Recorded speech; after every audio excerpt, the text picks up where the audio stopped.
Assalamu alaikum wa rahmatullah and good afternoon. মাননীয় প্রধান উপদেষ্টা, মঞ্চে বসা রাজনৈতিক দলসমূহের সম্মানিত নেতৃবৃন্দ, জুলাই 24-এ ক্ষতিগ্রস্ত শহীদ পরিবারের সম্মানিত সদস্যবৃন্দ,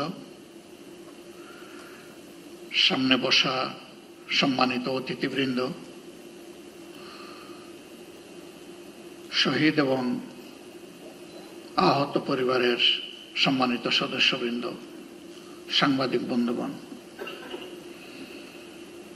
প্রথমে আমাকে এখানে ইনভাইট করার জন্য আমি আজকের আয়োজক সংস্থা ইউনাইটেড নেশনস অর্গানাইজেশনের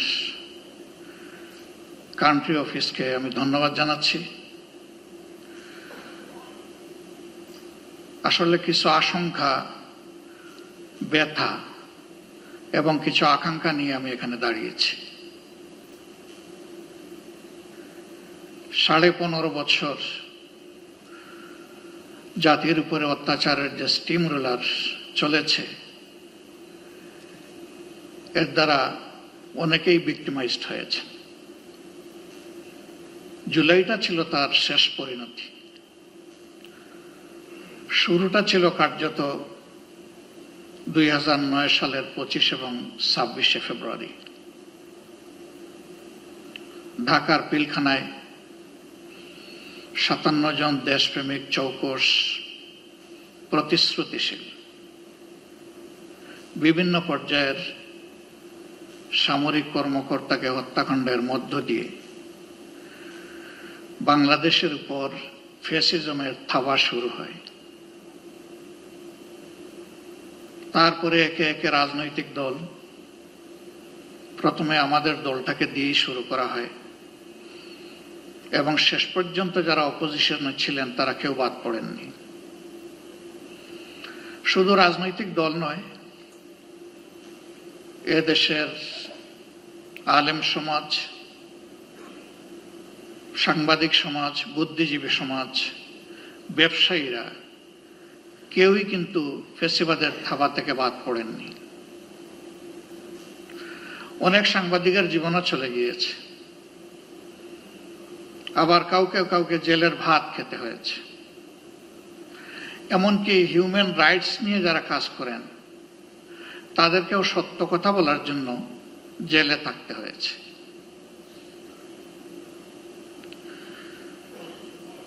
এর পাশাপাশি নতুন আর একটা সংস্কৃতি বাংলাদেশ দেখেছে, যেটাকে বলা হয়েছে আয়নাঘর।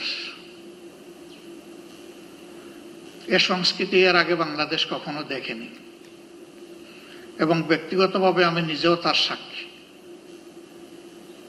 শেষবার 22-12 ডিসেম্বর যখন আমাকে গ্রেফতার করা হয়, যে জায়গাটায় আমাকে রাখা হয়েছিল, এমন কিছু মানুষ, কিছু মুখ আমি দেখতে পেয়েছিলাম যাদের মুখে বিষণ্ণতার প্রচন্ড ছাপ। পরবর্তী পর্যায়ে জেলে যখন গিয়েছি, তখন সেই মানুষগুলা কেউ কেউ এগিয়ে এসে বলেছে, আমরা ওই দিন ওই রাতে অমুক জায়গায় আপনাকে দেখেছি। জিজ্ঞেস করেছিলাম, আপনি কোথায় ছিলেন? বলে যে আমি ওখানেই ছিলাম। কত সময় ছিলেন? হাসতে হাসতে বলে, কত সময় নয়, ঘন্টা নয়, দিন নয়, মাস নয়, আমাকে জিজ্ঞেস করুন আমি কয় বছর ছিলাম। অথচ আমাদের আইনে স্পষ্টভাবে ডিরেকশন দেয়া আছে, কাউকে গ্রেফতারের 24 ঘন্টার ভিতরে অবশ্যই তাকে আদালতে তুলতে হবে। কিন্তু না, তারা আদালতের মুখ দেখেননি। তারা জানেন না তাদের পরিবার পরিজন কে কিভাবে আছে, পরিবার জানে না তারা আদৌ বেঁচে আছে কিনা। আমি সকল আয়নাঘর দেখিনি, আমি যেটা দেখেছি আমি বুঝতে পেরেছি এটি মধ্যম মানের, এটি চরম নিকৃষ্ট মানের নয়। সেই জায়গাগুলোতে কি হয়েছে সে কাহিনী যারা ভুক্তভোগী তারাই ভালো বলতে পারবেন। রাজনৈতিক দলগুলো নিজেদের অবস্থান থেকে বারবার তার প্রতিবাদ জানিয়েছে, কিন্তু তার প্রতিকার আমরা পাইনি, করতে পারিনি। শেষ পর্যন্ত আমাদের যুব সমাজের অতি ছোট্ট এবং সাধারণ একটি দাবিকে নিয়েই তারা রাস্তায় নেমেছিল। অতীতের মতো একই খান্দায় একইভাবে তাদের সেই দাবিকে স্তব্ধ করে দেওয়ার জন্য চেষ্টা করা হয়েছিল। 15 জুলাই রাতে ঢাকা বিশ্ববিদ্যালয়ে যা ঘটেছে, বিশ্ববিদ্যালয়ের ইতিহাসে এটি ছিল আনপ্রেসিডেন্টেড। এর আগে তার কোনো উদাহরণ ছিল না। রাজনৈতিক কর্মীদেরকে লেলিয়ে দেওয়া হয়েছিল। তারা একই সাথে আঘাত করেছে ছেলেদেরকে, আমাদের মেয়েদেরকেও বাদ দেয়নি। কার্যত এই মুভমেন্টটা এখান থেকেই মোমেন্টাম পেয়েছিল। এরপরে একে একে আবু সঈদের হত্যাকাণ্ড এবং বাকি হত্যাকাণ্ডগুলো শেষ পর্যন্ত জুলুমের অবসান করতে সক্ষম হয়েছে। আমি জাতিসংঘের ফ্যাক্ট ফাইন্ডিং কমিটিকে আমার দল এবং বাংলাদেশের মজলুম জনগণের পক্ষ থেকে ধন্যবাদ জ্ঞাপন করি। তারা স্বল্পতম সময়ে এগিয়ে এসেছেন এবং বাস্তবতা তারা তুলে আনার চেষ্টা করেছেন, কিন্তু তারা যেটুকু এনেছেন এটা আংশিক মাত্র, এটি পূর্ণাঙ্গ নয়। তার বাইরেও জুলুমের বিস্তর ক্ষেত্র রয়ে গেছে। আশার দিক, নতুন সরকার গঠিত হয়েছে ফ্যাসিজমের পতনের প্রেক্ষাপটে। বিচারের জন্য ট্রাইব্যুনাল গঠন হয়েছে, বিচারক নিয়োগ হয়েছে, তদন্তকারী সংস্থা হয়েছে, প্রসিকিউশনও নিয়োগ হয়েছে। কিন্তু এটি সত্য, এখন 1 বছর ছুঁই ছুঁই এ সময়ের ভিতরে কিন্তু বিচার এখনো দৃশ্যমান হয়নি। আমরা বিশ্বাস করি এই প্রক্রিয়ার সাথে যারা সম্পৃক্ত তারা তাদের সর্বোচ্চটা দিয়ে চেষ্টা করছেন। সরকারের কাছে আমাদের অনুরোধ, এই এফোর্ট কি যথেষ্ট, নাকি এই জায়গায় আরো কিছু করার আছে? যদি আরো কিছু করার থাকে সেটিই তো করা উচিত। সারা বাংলাদেশে আমার মতো আপনারা অনেকে ঘুরেন, সব জায়গায় তো কান্নার রোল। কেউ আপনজন হারিয়ে, আর কেউ নিজেকে হারিয়ে। আপনজন হারানোর বেদনা আমরা বুঝি, কিন্তু যারা নিজেকে হারিয়ে বসেছেন, এই যে ছেলেটাকে দেখানো হলো, শুধু দুটো চোখ না থাকার কারণে গোটা বিশ্ব তার জন্য অন্ধকার। সে কি একা?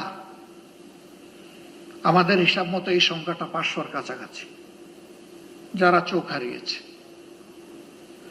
হাত পা হারিয়ে, মেরুদণ্ডে আঘাত পেয়ে, বুলেট বিদ্ধ হয়ে হাসপাতালের বিছানায় কিংবা নিজের বাড়িতে পড়ে প্যারালাইজ হয়ে কাতরাচ্ছে, এই সংখ্যাটা 250-র উপরে। যারা বিছানায় পড়ে আছে, আর যারা জীবন্ত লাশ হয়ে ঘুরছে, সেই সংখ্যাও 5000 কম নয়।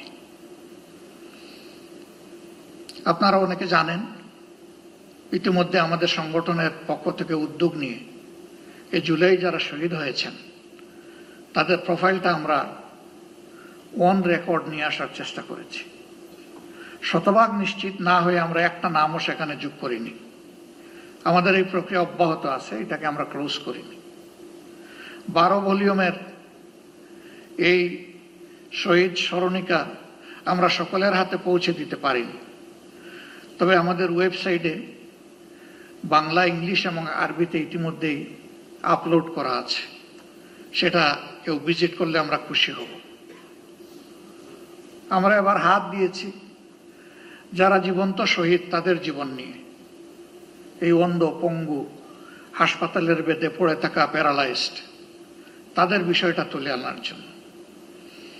আমি সরকারকে অনুরোধ করব, এই কাজটা পূর্ণাঙ্গ যথার্থতা পাবে যদি সরকারি উদ্যোগে এটা হয়। আমরা আমাদের দিক থেকে পূর্ণ সহায়তা দিব ইনশাল্লাহ। যা আমাদের কাছে ম্যাটেরিয়ালস আছে তা দিয়ে, এবং আরো যা প্রয়োজন আছে আমাদের পক্ষে সম্ভব সঙ্গত সবকিছু দিয়ে। ইতিহাস যেন হারিয়ে না যায়, ইতিহাসটাকে ধরে রাখা উচিত এবং শ্রদ্ধার সাথে এটা আমাদেরকে স্মরণ করতেই হবে। আজকে আমাদের এই বসাটাও ওই ত্যাগের বিনিময়ে। ওই ত্যাগটা না হলে আমার নিজেরও অবস্থা কি হতো আল্লাহ ভালো জানেন। এখানে আমরা যারা আছি কে কোন অবস্থায় থাকতাম সেটা আল্লাহ ভালো জানেন।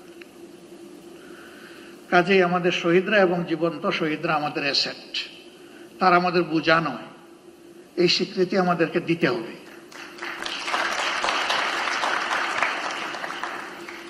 আমাদের সম্পদকে মুখে নয় বাস্তবেই সম্মান দেখাতে হবে। সরকার এবং জাতির পক্ষ থেকে সেটা যেন নিশ্চিত করা হয়। এ বিষয়ে নিশ্চিত করতে হলে তিনটা জিনিস প্যারালাল চলতে হবে: বিচার, সংস্কার এবং নির্বাচন। কিন্তু বিচার আর সংস্কারের আগে যদি কোনো নির্বাচন হয় তাহলে সেটি আরেকটা ন্যাশনাল ডিজাস্টার হতে পারে, আমরা বিশ্বাস করি।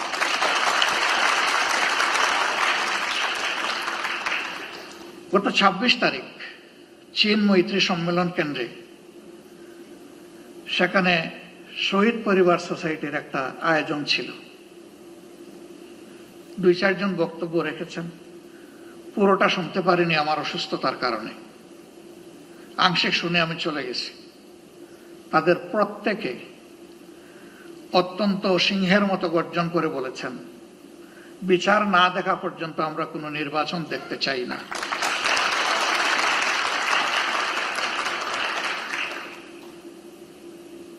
তারাই দাবি করেননি শত শত মানুষ যাদেরকে হত্যা করা হয়েছে, হাজার মানুষ যাদেরকে পঙ্গু করা হয়েছে, তাদের সকলের বিচার করে তারপরে নির্বাচন হোক, তারা তা বলেননি। তারা বলেছেন যারা জঘন্য অপরাধী তাদের বিচারটা অন্তত ২-৪টা হলেও আমরা নিজ চোখে দেখতে চাই।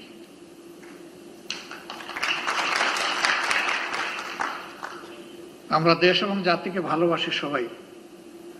জাতিসংঘ ফ্যাক্টস ফাইন্ডিং এ যে ফ্যাক্টস গুলা তুলে এনেছে তার সাথে যেগুলা অপূরণ আছে সেগুলাকেও সংযুক্ত করে বিচারটা ঠিকমতো হোক। তবে আমি অত্যন্ত দৃঢ়তার সাথে বলবো যে ও বিচার আমাদের উপর করা হয়েছে, দল হিসাবে আমাদের নেতৃবৃন্দকে খুন করা হয়েছে বিচারিক আদালতে, এ ধরনের কোনো বিচারও দেখতে চাই না। বিচারটা যেন শতভাগ ট্রান্সপারেন্ট এবং ন্যায্যতার ভিত্তিতে হয়। এবং পার্সোনালি আমি বিশ্বাস করি ন্যায় বিচার প্রতিষ্ঠিত হলে কোনো অপরাধী পার পাবে না ইনশাআল্লাহ। যারা মানুষ খুন করেছে তারা তাদের ন্যায্য পাওনাটা বুঝে পাবে এবং বিচারহীনতার অথবা বিচারকে ধামাচাপা দেওয়ার যে সংস্কৃতি সেটা দূর হবে। আমরা আমাদের দলের পক্ষ থেকে প্রতিশ্রুতি দিচ্ছি এই প্রক্রিয়ায় আমাদের পূর্ণ সমর্থন এবং সহযোগিতা থাকবে।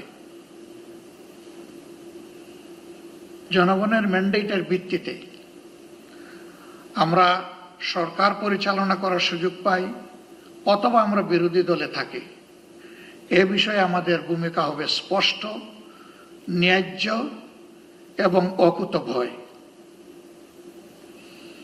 আমরা কাউকে পরোয়া করে কোনো কিছু বলবো না, করবো না। ভয় করব শুধু আল্লাহ তাআলাকে। দায়বদ্ধ থাকবো প্রথমে নিজের বিবেকের কাছে, তারপরে দেশবাসীর কাছে।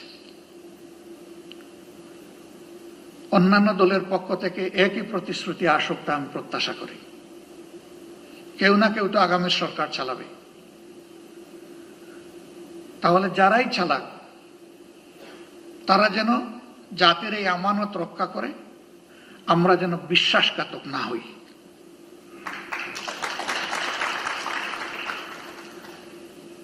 আল্লাহ রাব্বুল আলামিন এই ন্যায় বিচার কায়েমের পথে আমাদের সরকার এবং জুডিশিয়ারি দুইটাকে আপোষহীন পথ চলার তৌফিক দান করুন। এবং আমি এখানে আরেকবার বলবো, জুডিশিয়ারি আমাদের স্বাধীন, এই কথা শুনতে শুনতে কান দুটো প্রায় বন্ধ হয়ে যাওয়ার উপক্রম হয়েছে। এটারও অবসান ঘটুক এবং সত্যিকার অর্থেই জুডিশিয়ারি স্বাধীন হোক। জুডিশিয়ারি তার পূর্ণ স্বাধীনতা ভোগ করুক, তাহলে আমরা মিনিমাম ন্যায় বিচার পেতে পারি বলে আশ্বস্ত হব। সবাইকে আরেকবার ধন্যবাদ। আসসালামু আলাইকুম ওয়া রাহমাতুল্লাহ।